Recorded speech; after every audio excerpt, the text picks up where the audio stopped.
왕의 보석. 프랑스의 푸른색. 역사상 가장 신비롭고 위험해 보이는 보석의 별명입니다.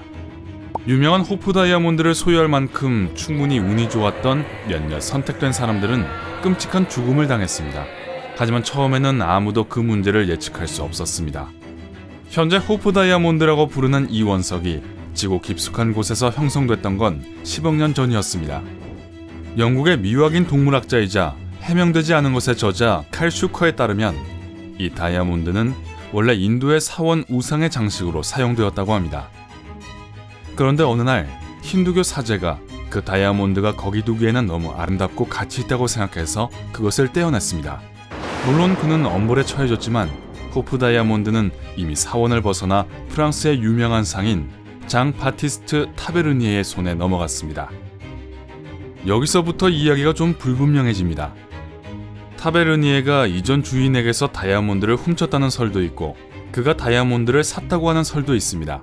소문에 타베르니에는 놀라운 호프 다이아몬드를 얻은 지 얼마 되지 않아 심각한 열병에 걸렸다고 합니다. 한 가지는 확실합니다. 그는 이 다이아몬드를 다른 물건들과 함께 프랑스 왕 루이 14세에게 재빨리 팔아넘겼습니다. 루이 14세는 그 유명한 다이아몬드를 약간 변형하기로 결심하고 보석상에게 그것을 삼각형으로 만들어서 금으로 세팅해달라고 부탁했습니다. 2년간의 작업 끝에 호프 다이아몬드가 준비되었습니다. 왕은 보통 예식에서 이 다이아몬드를 목에 걸었습니다. 다이아몬드는 순식간에 모두의 시선을 사로잡았고 왕실의 푸른 다이아몬드와 프렌치 블루라는 별명을 얻었습니다. 하지만 호프 다이아몬드의 저주는 루이 14세 왕에게도 영향을 미쳤습니다. 그는 괴저로 고생하다가 사망합니다. 게다가 그의 자식들은 한 명을 제외하고는 모두 어린 시절을 넘기지 못했습니다. 비록 그 시절에는 흔한 일이기는 했지만요. 왕의 후계자인 루이 15세는 궁정 보석상에게 황금 양피 훈장을 위해 다이아몬드를 다시 한번 세팅해 줄 것을 요청했습니다. 그 후 루이 16세는 몇몇 소식통에 따르면 종종 그의 아내 마리 앙투아네트가 이 아름다운 보석을 두르고 다니게 했다고 합니다.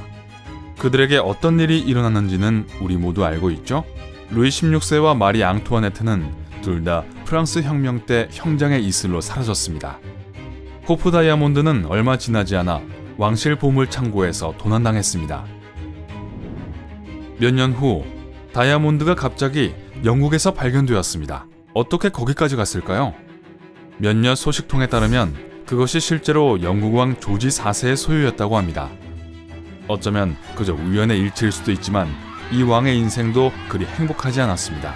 그는 왕권의 위신을 떨어뜨렸고 영국 역사상 가장 인기 없는 통치자들 중 한 명이었어요. 결국 그는 건강하지 못한 생활 방식 때문에 극도로 뚱뚱해졌고 백내장으로 인해 시력을 거의 완전히 잃었습니다. 그렇게 후손도 없이 위장 출혈로 사망했죠. 또한 막대한 부채를 남긴 조지 4세가 죽은 후에 호프 다이아몬드는 사적인 경로를 통해 팔렸다고 합니다. 다음에 기록된 이 신비롭고 무시무시한 다이아몬드의 주인은 부유한 런던 은행가 토마스 호프입니다. 그가 죽은 후에 그의 형 헨리 필립 호프가 다이아몬드를 얻었고 심지어 1839년 그의 보석 컬렉션 카탈로그에 넣었습니다. 하지만 헨리는 같은 해에 죽었어요. 이제 한 가지 의문점이 생깁니다. 그러면 그의 크고 화려한 보석 컬렉션을 상속받은 사람은 누구였을까요? 헨리의 조카인 토마스의 아들들과 그의 아내는 10년 동안 법정에서 그 컬렉션의 소유권을 위해 싸웠지만 결국에 보석 컬렉션은 분배됩니다. 행복한 주인은 헨리의 큰 조카인 헨리 토마스 호프였죠. 놀랍게도 이 다이아몬드는 몇 년 동안 그 집안에 머물렀고 따라서 가장 흔히 사용되고 있는 이름을 얻게 됩니다. 그러다가 1902년에 런던의 보석 상인에게 다시 한번 팔렸습니다. 그 후에도 호프 다이아몬드의 주인은 여러 번 바뀌었습니다.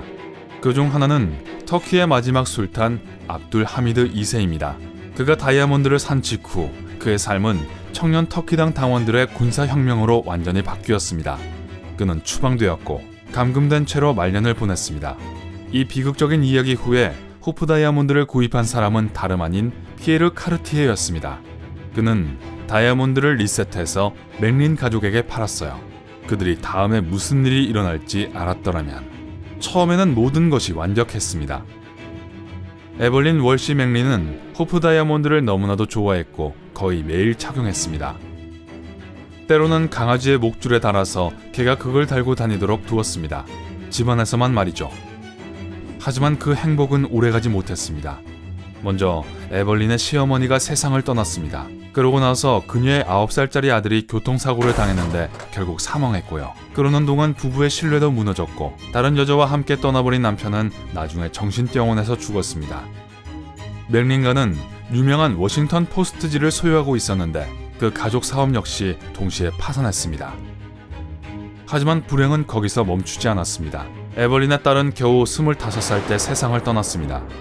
그럼에도 불구하고 에벌린은 호프 다이아몬드의 저주를 믿지 않았고 그 보석을 집안에 보관했습니다.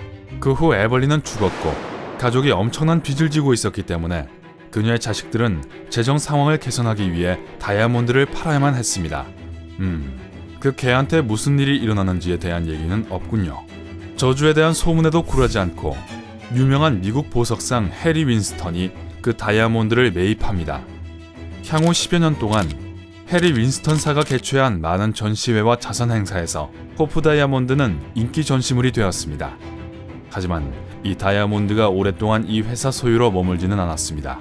해리 윈스턴은 이 다이아몬드를 스미스소니언 연구소의 국립자연사 박물관에 기증하기로 결정했습니다. 그리고 믿거나 말거나 오늘날까지 여전히 그곳에 있습니다. 현재 호프 다이아몬드는 무게가 45캐럿이 조금 넘고 여전히 짙은 회색빛의 푸른색을 띠고 있으며 단파 자외선에 노출되면 위험스러워 보이는 붉은 빛을 내기도 합니다. 왜 자외선에 노출시키냐고요? 모르겠어요. 말할 필요도 없이 여전히 엄청난 액수의 가치가 있습니다. 만약 이 전설적인 보석을 두 눈으로 직접 보고 싶다면 박물관은 방문객들을 위해 항상 열려 있습니다. 다이아몬드의 풍부한 역사에도 불구하고 실제로 이것이 저주받은 것인지 아닌지에 대해서는 여전히 열띤 논쟁이 계속되고 있습니다. 어떤 사람들은 이 보석의 저주받은 기원에 대한 모든 전설이 단순히 인기를 높이기 위해 만들어진 거라고 확신합니다. 호프 다이아몬드는 실제로 항상 높은 가격에 거래됐으니까요. 또 어떤 사람들은 이 다이아몬드가 원래 인도에서 도난당한 것이 아니라 누군가가 인도에서 구매한 것이라고 합니다. 그리고 놀랄 준비를 하세요. 다이아몬드의 자연적인 색상은 흰색이랍니다. 빛에 비추어 보면 아름다운 푸른 광선을 볼 수 있습니다. 1911년 뉴욕타임즈는 이 다이아몬드의 피해자들로 추정되는 사람들의 목록을 발표했습니다. 그 목록은 호프 다이아몬드를 잠깐 소유했거나 혹은 다이아몬드를 그저 만져보기만 했다가 비극적인 죽음을 당한 약 14명으로 구성되어 있죠. 저주가 존재한다고 해도 장 바티스트 타베르니에, 루이 14세, 피에르 카르티에를 포함한 많은 사람들이 나이가 많이 들어서 죽었습니다. 물론 아무도 호프 다이아몬드에 대해 확실히 알지 못하지만 한 가지는 분명합니다. 스미스소니언 연구소 박물관에서 가장 인기 있는 전시물 중 하나이고 여전히 모든 사람들의 관심을 끌고 있다는 거 말이에요. 여러분은 길고 매혹적인 역사를 가진 다른 물건을 알고 있나요? 아래 댓글로 알려주세요. 만약 오늘 새로운 것을 배웠다면 이 비디오에 좋아요를 주고 친구와 공유하세요. 잠깐만요. 아직 아무데도 가지 마세요. 여러분이 즐길 수 있는 2000개 이상의 멋진 비디오가 있습니다. 왼쪽 또는 오른쪽 비디오를 선택하고 클릭하기만 하면 됩니다. 삶의 밝은 년에 머무르세요.